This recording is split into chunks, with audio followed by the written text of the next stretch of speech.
mom is also a teacher, and next year I am going to the University of Windsor for teaching.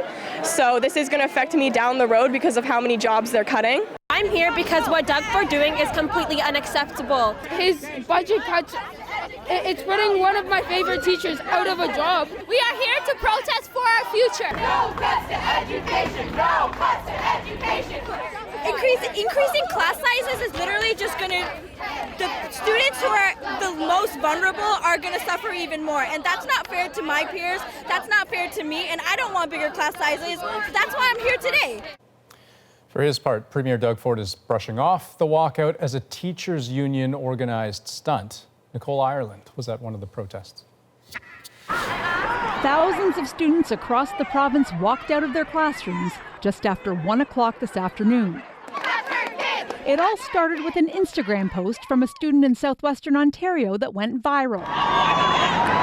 Here at Arundel Secondary School in Mississauga, just west of Toronto, hundreds of students took part in the walkout. 15-year-old Mallory Ball helped organize today's protest.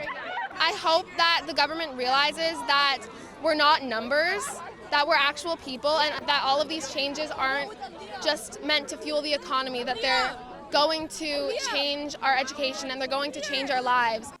Ball and her fellow organizers aren't just thinking about their own education.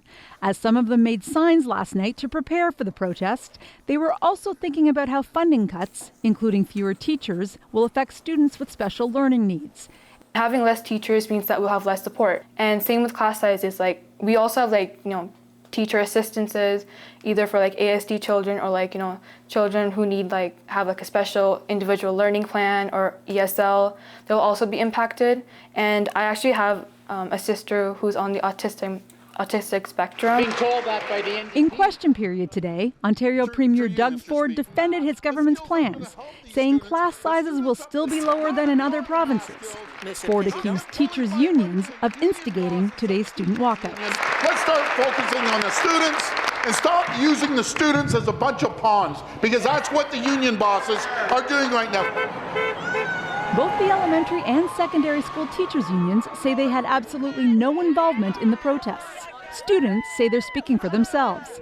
Sabisha Suresh Kumar has this message for the government. I hope that they realize that we will be able to vote next term, and we do have the power to vote them out. Nicole Ireland, CBC News, Mississauga, Ontario.